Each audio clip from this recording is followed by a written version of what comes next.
morning. So, now after introducing the basic terminology for probability, I will give a basic definition of probability.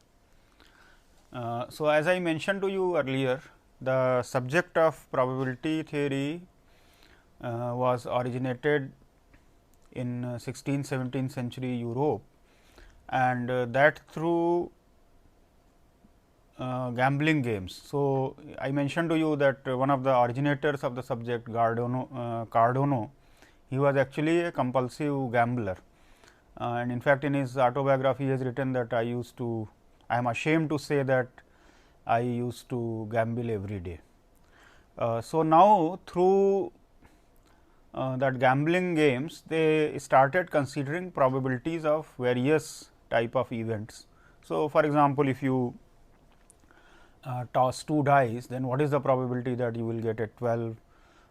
What is the expected number of throws that are needed to throw a 12, like that. So, they started considering various type of possibilities, and then they came into contact with various other mathematicians of that time, namely Fermat, Pascal, James Bernoulli, Huygens. In fact, there is a historical context in which some of the problem was posed even to Isaac Newton, and it seems he actually answered that problem correctly.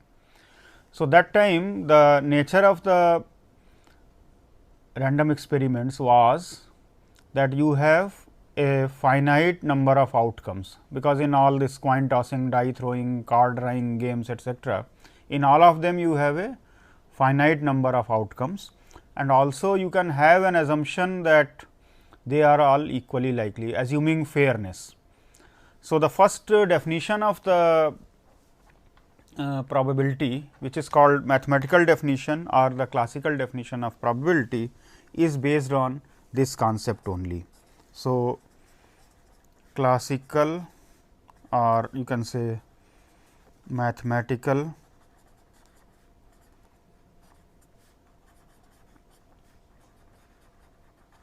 definition of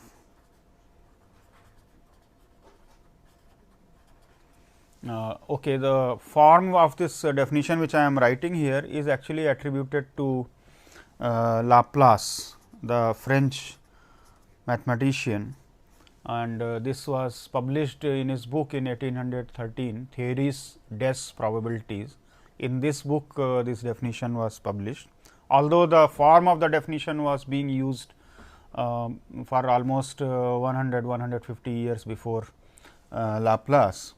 So, the form that is given here, and it is there in your class 11 and 12 textbook also. So, suppose a random experiment has n possible outcomes. So, I am just mentioning this number n here, and you have to be careful about this part. So, when I say n, that means it is a number. So, if you say tossing of a coin, then you have 2 outcomes. So, n is equal to 2. If you say tossing of 2 coins, then it becomes 4. If you say tossing of 2 dice, then it becomes 36, etcetera. That means, you can count the number of outcomes here. So, a random experiment has n possible outcomes, and even more importantly, which are equally likely. So, this is again saying that we are assuming fairness. So, as I mentioned to you that the origin of this definition is in the gambling games. So, where inherently it is assumed that the coin is fair or the die is fair, or when you draw a card from a deck of cards, then all the cards are equally likely to be drawn, etcetera. So, that is why this type of restriction was placed in this original definition. So, these outcomes which are equally likely, and then we, just to make it little bit more precise, we say mutually exclusive. That means, the counting of the outcomes is, you can say, exact and precise. That means, There is no possibility that one outcome can be confused with another outcome, etcetera. So, mutually exclusive, and then nothing is left out. So, exhaustive, that means total number of outcomes we are able to look at, putting such restrictions that they are equally likely, and there is no chance of overlapping, and all of them are considered. Now, in such a situation, let E be an event so that m of these outcomes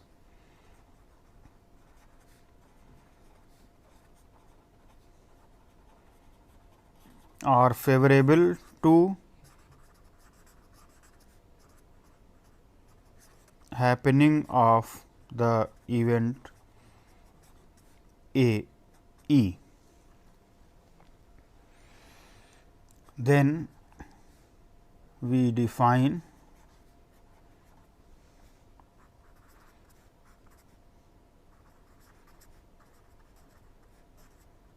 the probability of event E as, so we use this notation P of E, that is equal to m by n. So, that means, if there are total number of n outcomes which are equally likely, mutually exclusive and exhaustive, out of that m are favorable to the occurrence of event E, then the probability of event E is defined to be m by n. And in fact, this is the definition which you actually use for solving various problems given in your class textbooks, where there are a lot of problems related to drawing of balls from some urn. So, there will be some problem like there are 4 black balls, 3 red balls and 2 white balls, and suppose 4 balls are drawn, then what is the probability that this 4 balls contain 2 black, 1 red and 1 white, like that. This kind of problems you will be solving. When you are solving these problems, actually you are using this definition, because you are using the randomness to assume equally likely outcome for all of them. Now, so I will look at solution of some of the problems, but a little later, but before that let me comprehensively discuss these definitions. When I am saying that there are n possible outcomes, I am actually assuming that I am able to count all of the outcomes and then putting all these restrictions also. Now, look at this. I ask a very simple question: what is the probability that it will be a rainy day tomorrow?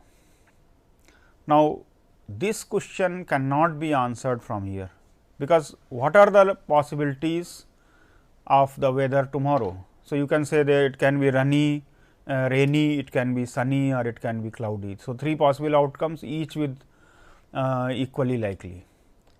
So, this is not a reasonable reasonable assumption that having sunny, rainy and cloudy to be equally likely, because in a whole year how many days are actually rainy and how many days are sunny and how many days are cloudy. If you look at this over last 50 or 100 years, then you will not find that they are equally, and therefore, this type of condition is not correct. So, when I say, so let me write here disadvantages, or you can say drawbacks of this definition.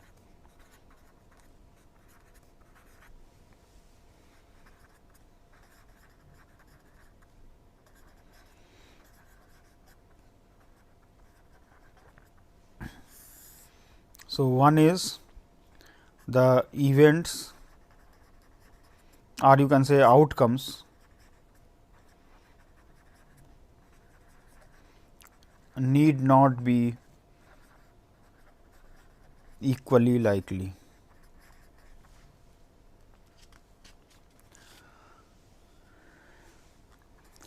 Let us look at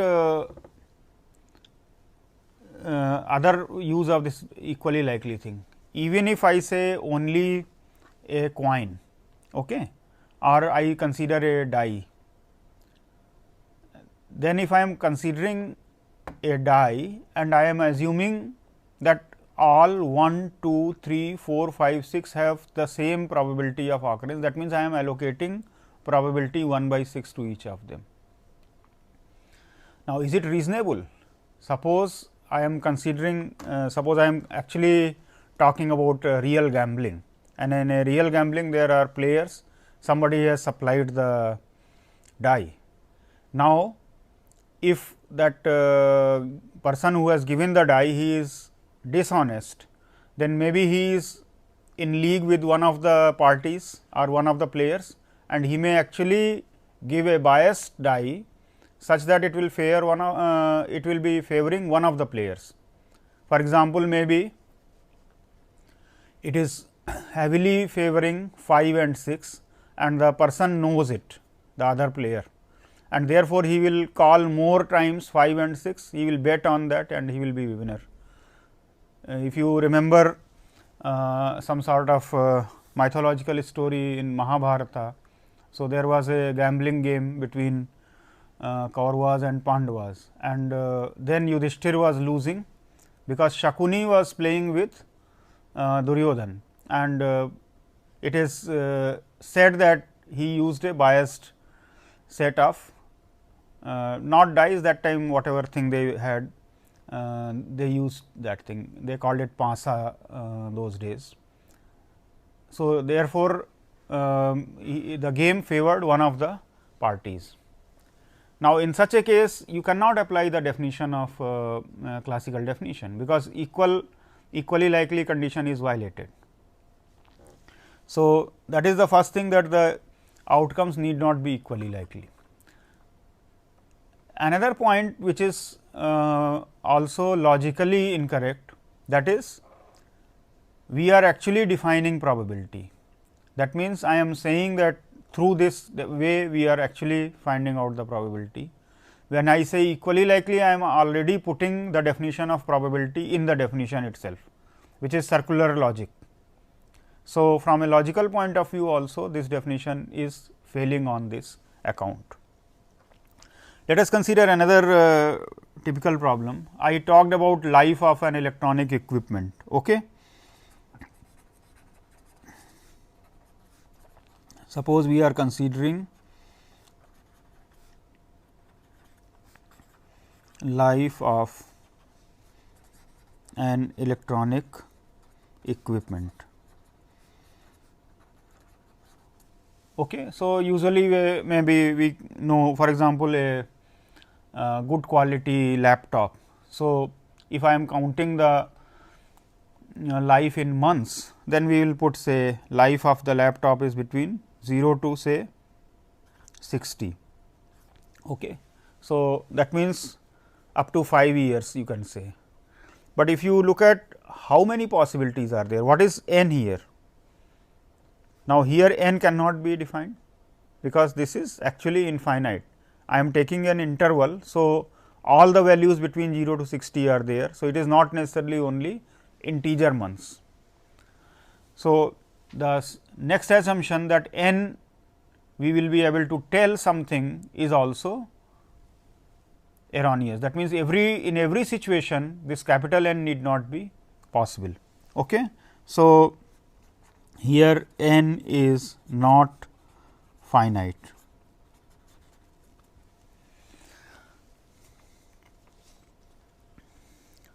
Now, to overcome these things, the statisticians and people in other sciences, for example, in physics or economics etcetera, they started thinking that we can have a definition which is based on observing of the outcomes. That means, over a long period of time, if you observe and then you look at what is the proportion of the number of events that is occurring, then we consider that as the indicator of the probability. So, that is called empirical definition. That means, the definition is based on the experience. Okay. So, this second definition, that is called relative frequency or empirical definition of probability.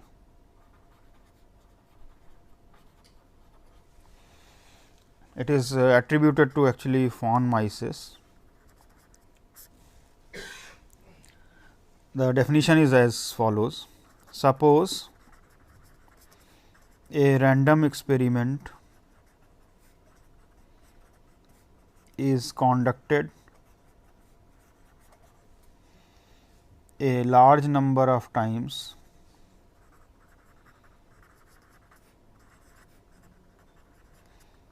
independently under identical conditions.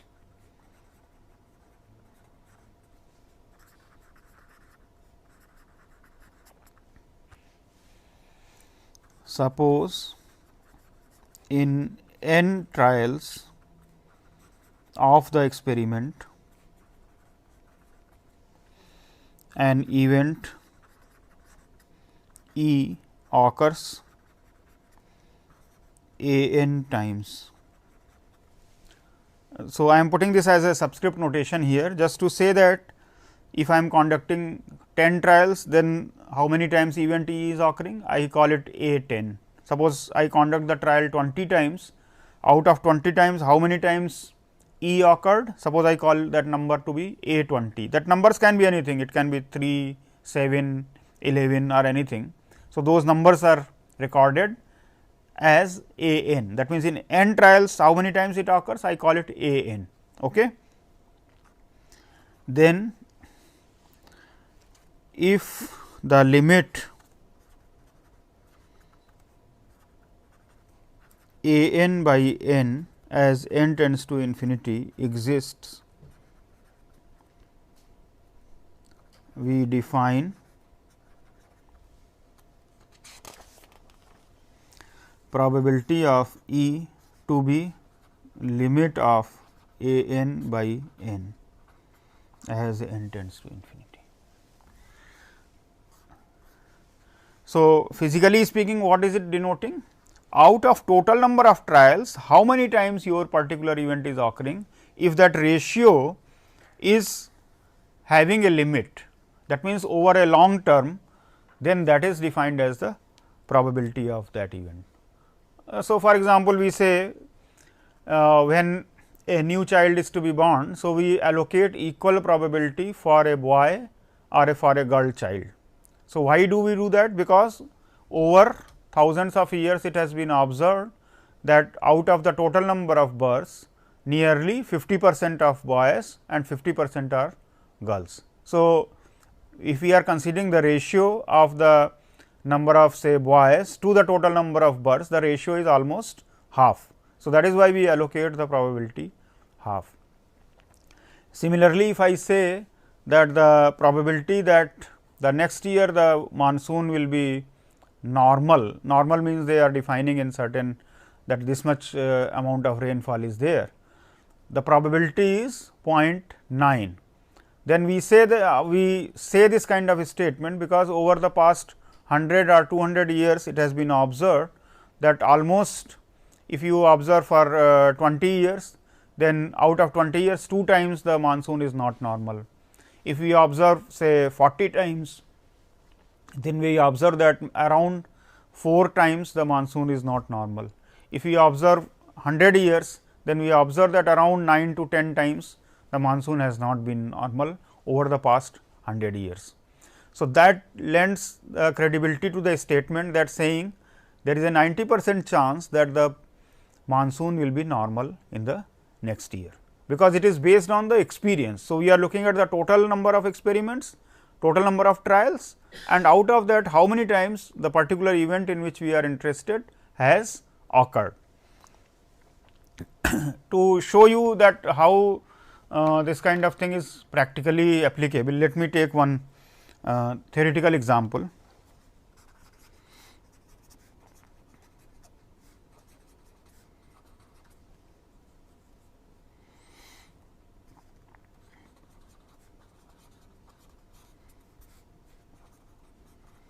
Okay. Theoretical means basically hypothetical experiment.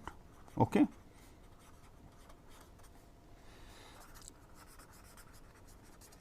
Suppose an hypothetical sequence of tosses of a coin results in the following outcomes. Okay. So, I am just putting it hypothetical. So, suppose head, head, head, tail, head, head, head, tail, head, head, head, tail, etc. So, I mentioned it is hypothetical. In practice, it will be little bit varying, but here I am putting in a very nice structure. Let us see what is the probability of head.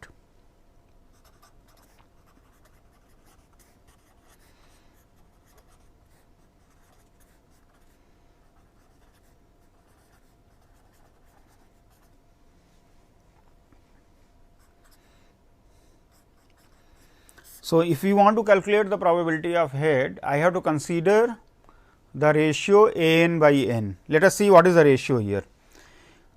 I will write in this particular sequence. In the first trial, I observed a head. So, the ratio is 1 by 1, that is a n by n I am writing down. When in the second trial was conducted, again we got the head. So, the ratio is 2 by 2. The third time again head came. So, the ratio becomes 3 by 3. In the next one a tail came. So, that means out of total 4 trials 3 heads have occurred. So, the ratio becomes 3 by 4. You observe it 1 by 1, 2 by 2, 3 by 3, 3 by 4.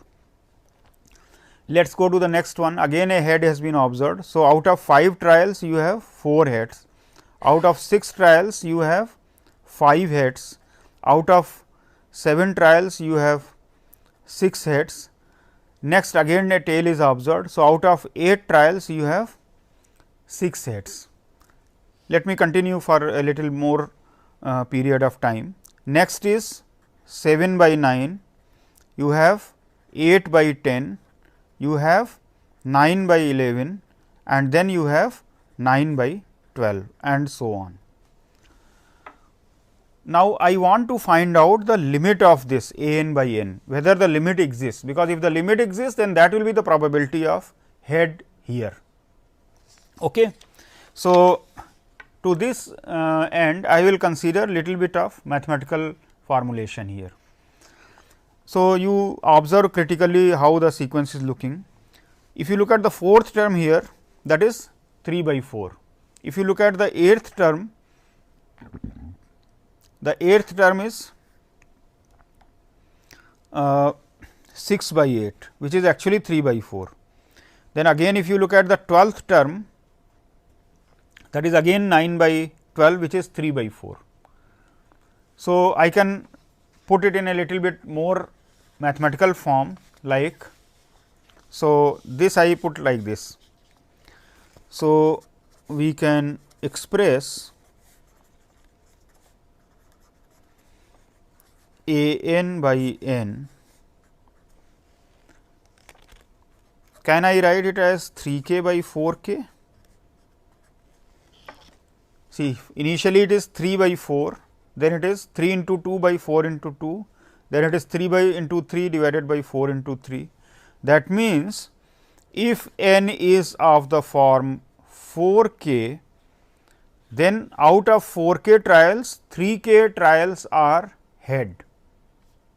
Okay. So, this one I am able to represent. Now, let us see one before that, that means 4 k minus 1. Now, if you look at here 4 k minus 1, the number of heads is actually 3 k. See, in here it is 8, here it is 7, but number is 6 only. That means, in here also you see out of 12 trials you had 9, out of 11 also you had 9. So, that means, this ratio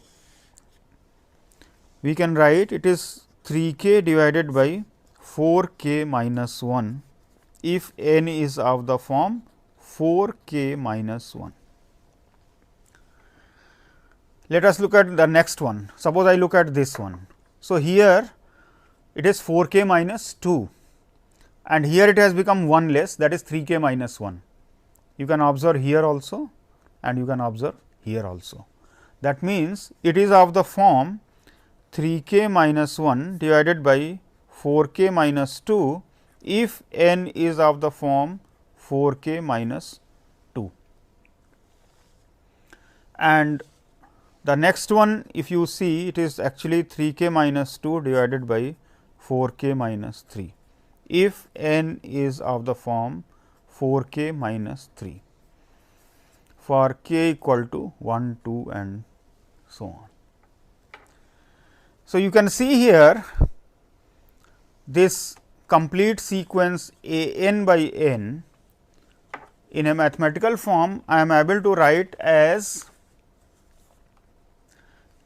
a union of 4 subsequences, and now my aim is to take limit as n tends to infinity.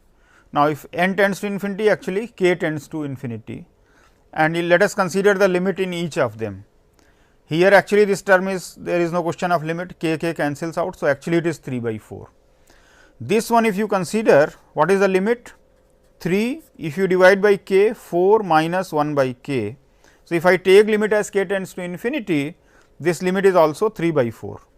If I consider this term is also 3 minus 1 by k divided by 4 minus 2 by k. So, if I take limit, this goes to 0, this goes to 0. So, the limit is 3 by 4. Similarly, if I take limit here, it is 3 minus 2 by k divided by 4 minus 3 by k. So, if I take limit here, this becomes 3 by 4. Consequently, what we are saying here is that the all subsequences converge to 3 by 4. Therefore, the limit of the sequence a n by n is 3 by 4. So, limit a n by n is equal to 3 by 4. That is the probability of head. So, in this hypothetical experiment in which I had 3 heads followed by a tail repeatedly, we expect that the head is 3 times more likely to occur than the tail. And I have shown you here by actually applying the relative frequency definition that you will get actually the same answer. So, the purpose of this exercise was to show you that this relative frequency definition is the actual practical definition of the probability. So, when we make loose statements, we say that this year the average per hectare production of wheat will be more than the last year, then actually I am observing over the years, and over the years we have observed that in this particular type of climate or in this particular type of situation where the irrigation facilities are good or seeds quality has been good, then the average production per hectare is more, means higher. So, this loose statement is actually, you can say, experience based definition or empirical definition or the relative frequency definition of the probability.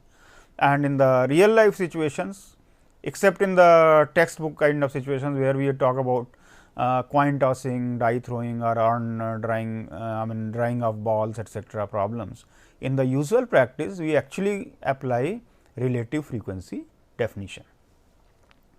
That is not to say or to tell you that how you will do a problem in the classroom or in the exam. When the problem is given in the exam, then we are actually describing the experiment.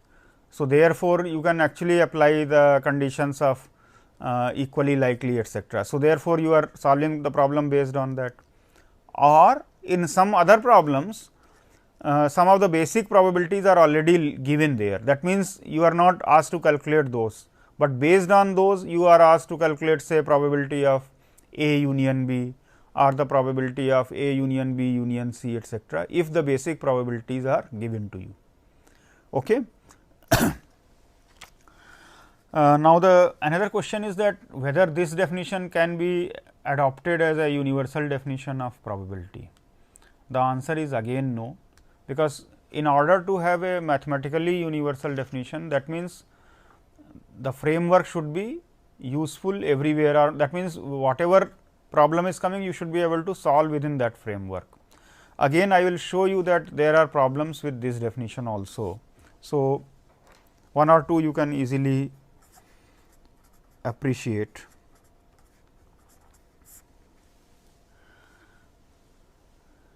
So, the first thing is that you should have enough empirical data, that means previous experience from where you can actually calculate the probability. In case that is not available, then the relative frequency definition cannot be applied. So, we should have sufficient number of trials and their outcomes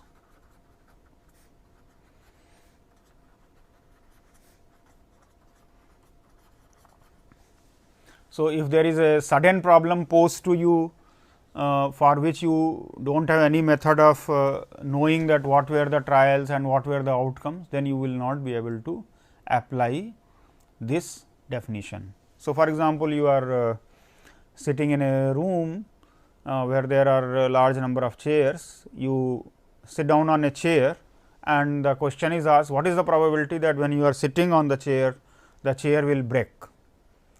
So, naturally this type of question we may feel like laughing on it, but it is a valid question, but the answer cannot be provided, because you do not have the data. That means, earlier when so many students sat on the chairs, how many chairs broke.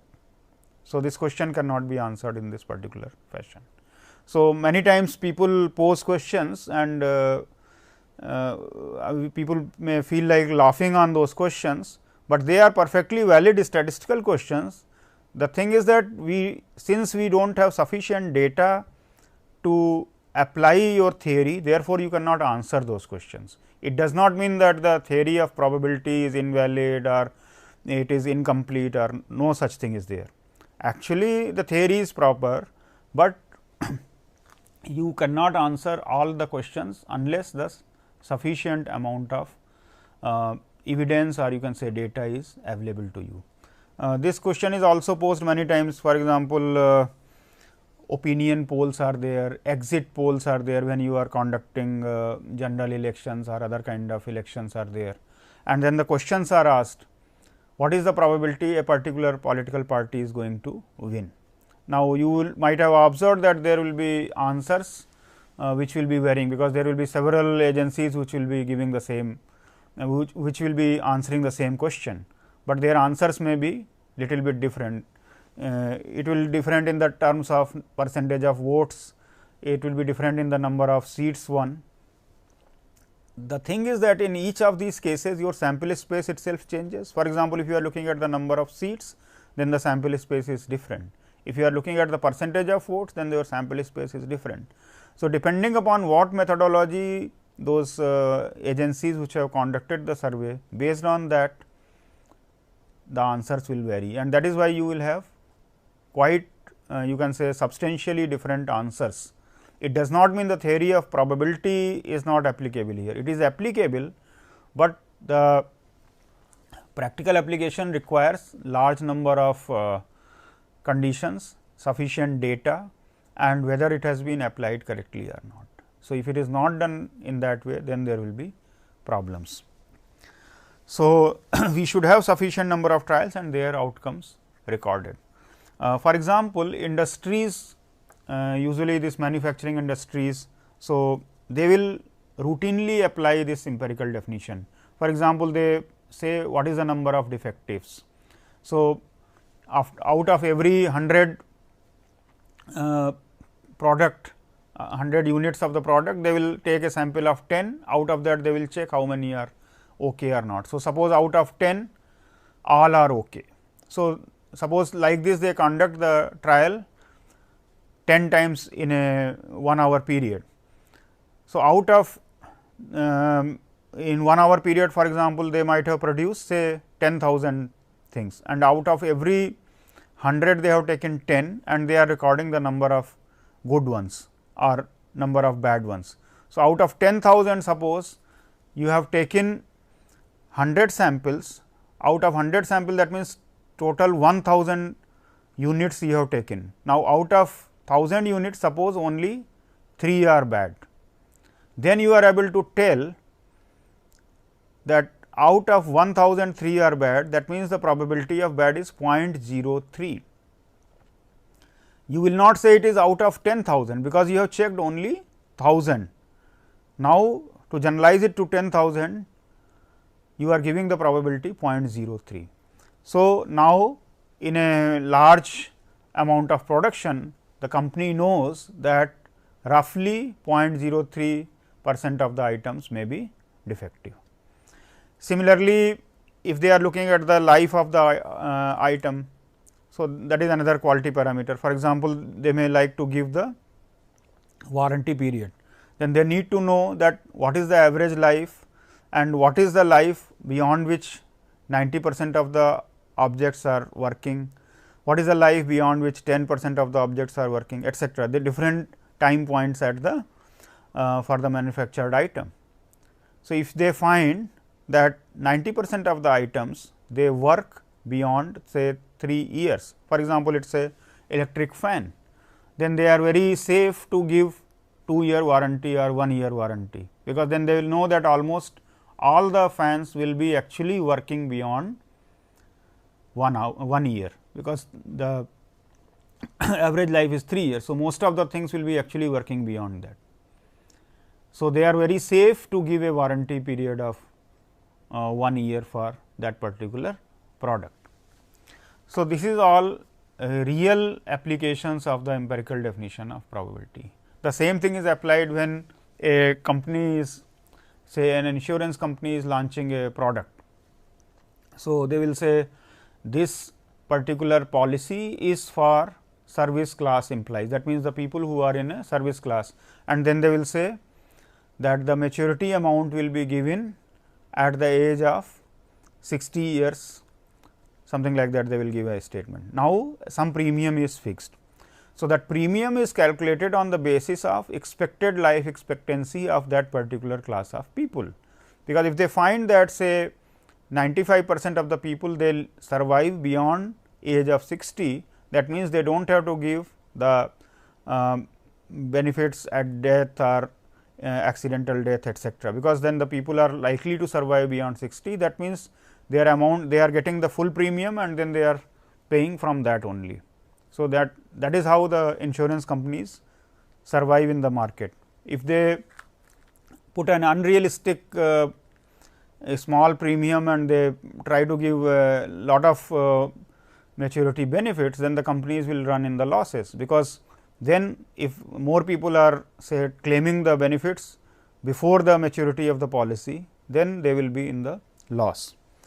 So, in order to apply this relative frequency definition, the first thing is that we should have sufficient amount of data, sufficient amount of trials to be performed, and then their outcomes to be recorded.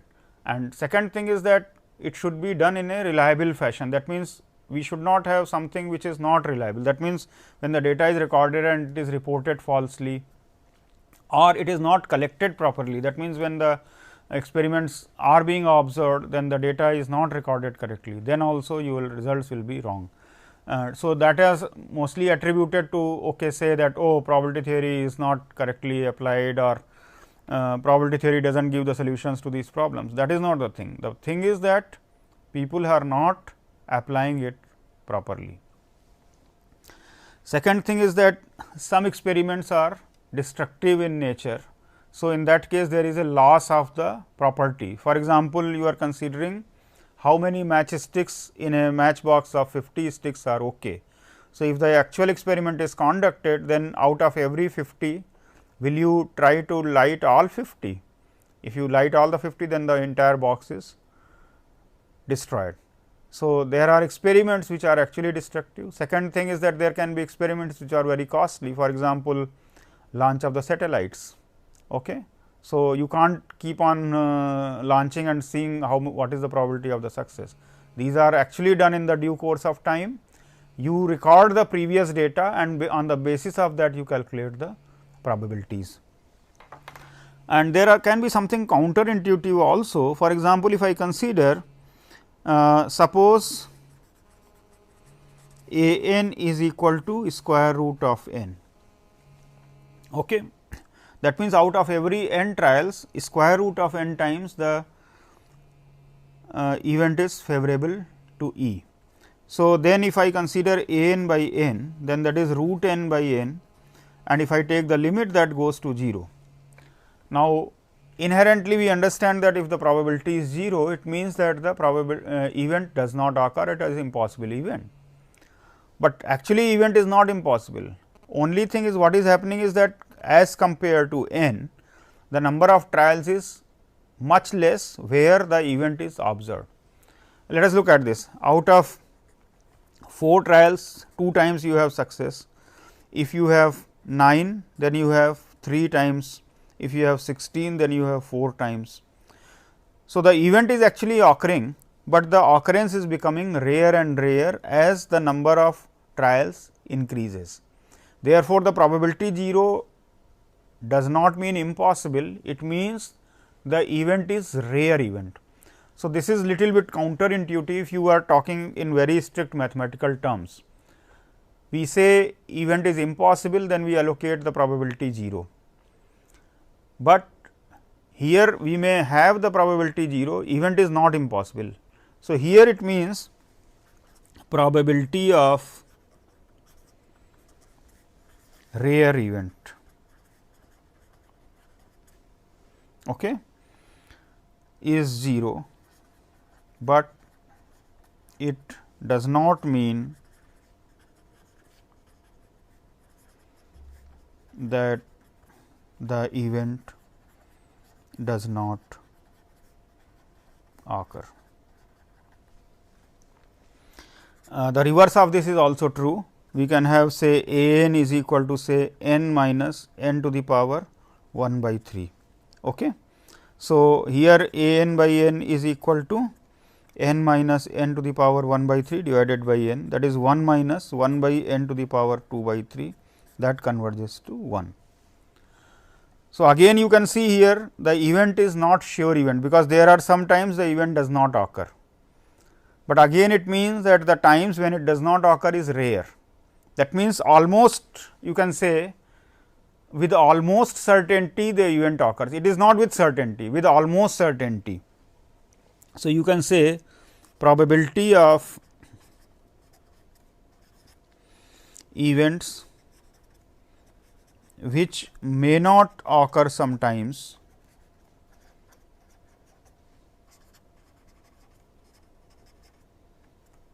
is also 1.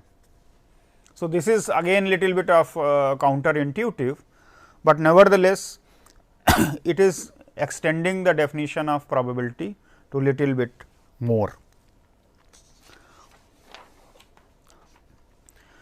Now, I have given you 2 definitions of probability which were developed long back, and then what happened that when the other mathematicians got to know about that there are problems in the definitions, that means on a theoretical framework these definitions are not universal, then they thought that probably the subject is not very strong in foundations. Around the same time, David Hilbert in mathematics, he brought out a framework for formalizing entire mathematics, and therefore, there was a need to formalize the definition of probability also. So, then in 1933, the Russian mathematician A. N. Kolmogorov, he was successful in providing a axiomatic foundation for the probability. So, let me give this definition here. The axiomatic definition was that this is a framework only, it does not tell you how to calculate the probability, but if there is a probability, the validity of that probability, and also there will be certain rules which can be given for calculation of probabilities. So, suppose we consider S is a sample space, and let us consider. So, events are actually subsets of this. So, let us consider a class, that means a set of subsets of S. Okay. Let us give some name to it.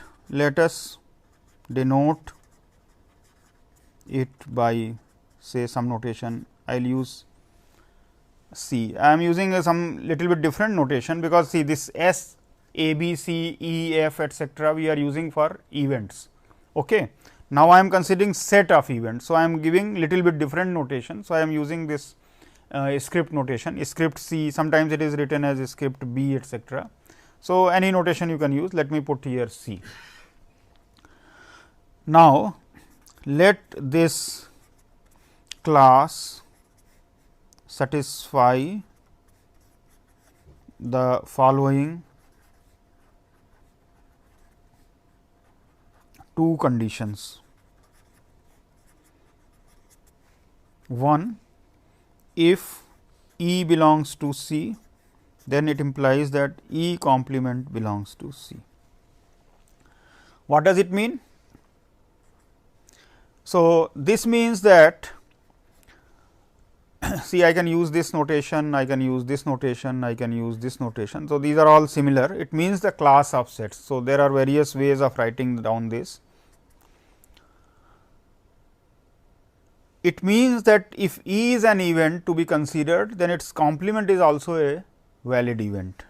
Secondly, if I am considering say E 1, E 2 and so on, these are all valid events, then this implies that union of E I is also a valid event. Now, you may wonder that why I am considering like this. The reason is that earlier I discussed, when I talk about sets, events as sets, then I should be able to talk about their unions, intersections, complementations, differences, because they are all denoting various kind of events. So, then for when I am defining a probability structure, then these should be all valid. So, this definition, as I mentioned, this is for formalizing the theory of probability. Therefore, it considered such a class of sets, such that whenever an event is considered, then all such things should also be event, that is the unions, intersections, complementations, differences, that will be events. So, this structure is actually satisfying this.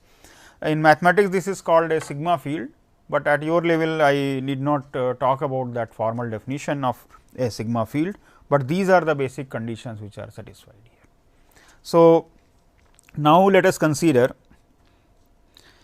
So, S is a sample space and then there is a class of subsets of this. Then the probability is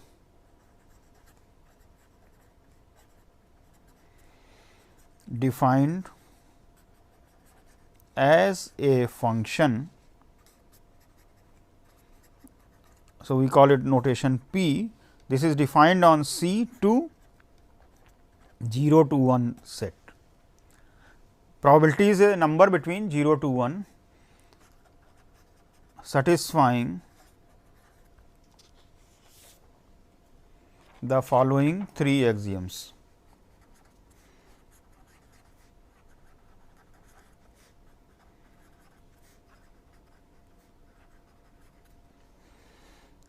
First axiom is that the probability of every event is always non-negative.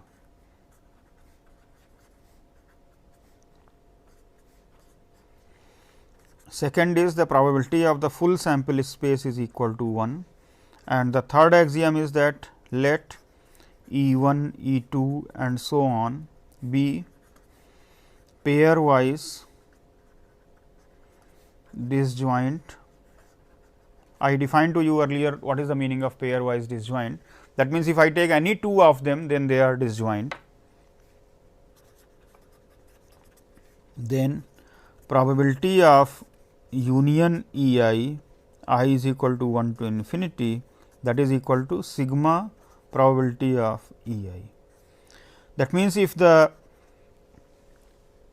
events are disjoint, then the probability of occurrence of at least one of them is nothing but the sum of the probabilities. This notations may you, if you are not very familiar, let me write it like this. Actually, it will mean something like this. Suppose I am considering 2, then probability of A union B will become probability of A plus probability of B. If I am considering probability of A union B union C, then that will become probability of A plus probability of B plus probability of C. So, here A, B, C etcetera, they are disjoint events. Okay. Now, you may think that why this definition was given. So, the first thing is that it is non-negative, second is the probability of the full space will be 1. That means, whenever you are calculating probability of an event, it is a proportion between 0 and 1. And the third is that the probability is an additive function. That means, if I am considering some event, then another event, then another event, if I know individual probabilities and I know that they are disjoint, then the probability of union will be sum of the probabilities. Now, from here, so this is called actually the axiomatic definition of probability. This Kolmogorov's thing, this is called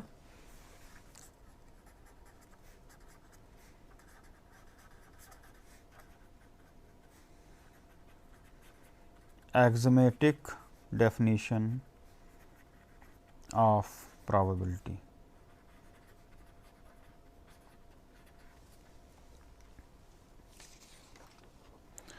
Now, on the basis of this, several other rules of the probability could be easily established. So, for example, we can establish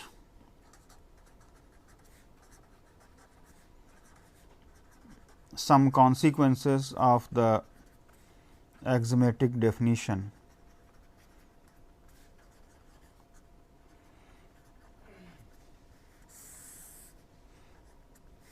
Probability of an impossible event is always 0.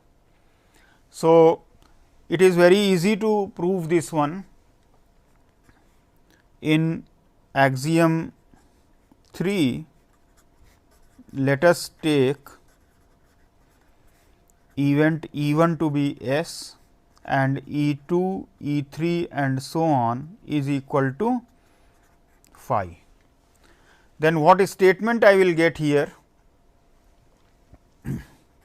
The left hand side is union of E I. In this union of E I, the first set is S and other sets are phi.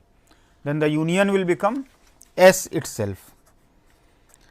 The right hand side is probability of E1, that is probability of S, plus probability of E2, that is probability of phi, plus probability of E3, that is probability of phi, and so on.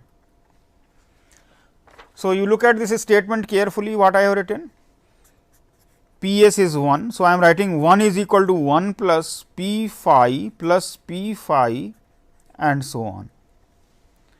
Now, when is it possible? This 1 gets cancelled out on both the sides. So, what you are saying? If I am summing P phi, P phi, P phi and so on, that is 0. That means, P phi must be 0.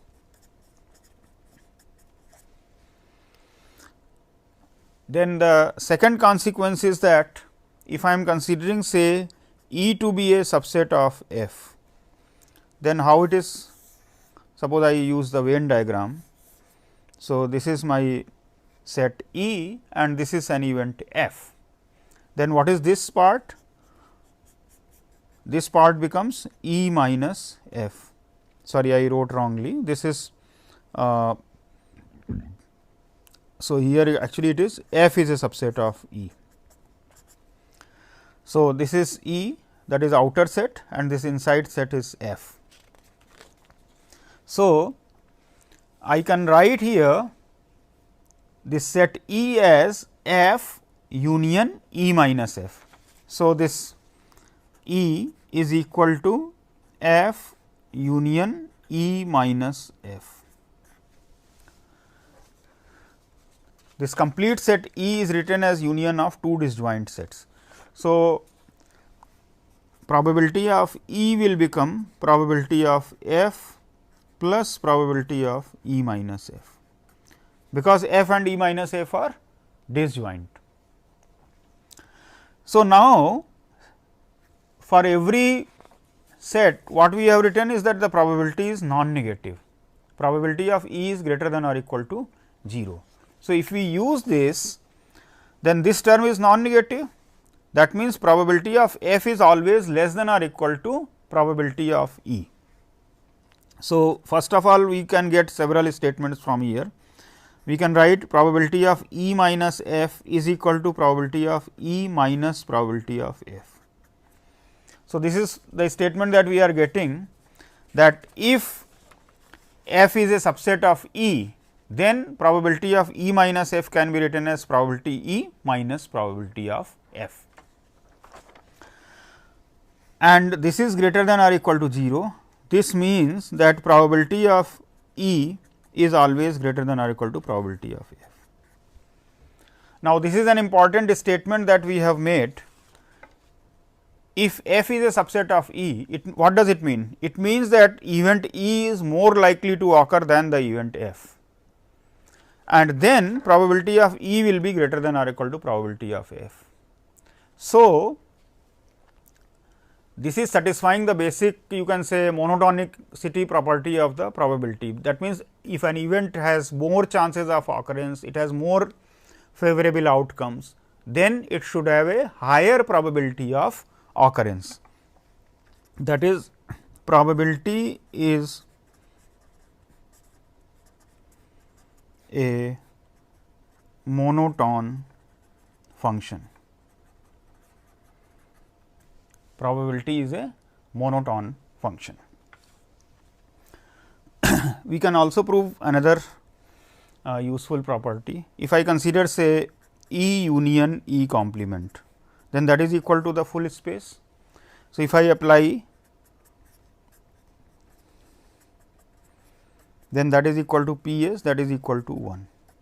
That means, probability of E complement is always 1 minus probability of E. That means, the probability of the complementary event is 1 minus the probability of the original event here. That also we are able to prove using this. Now, these are some of the elementary rules that follow immediately. So, what we are able to prove?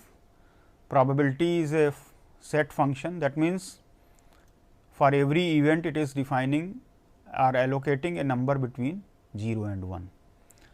It is monotonic function.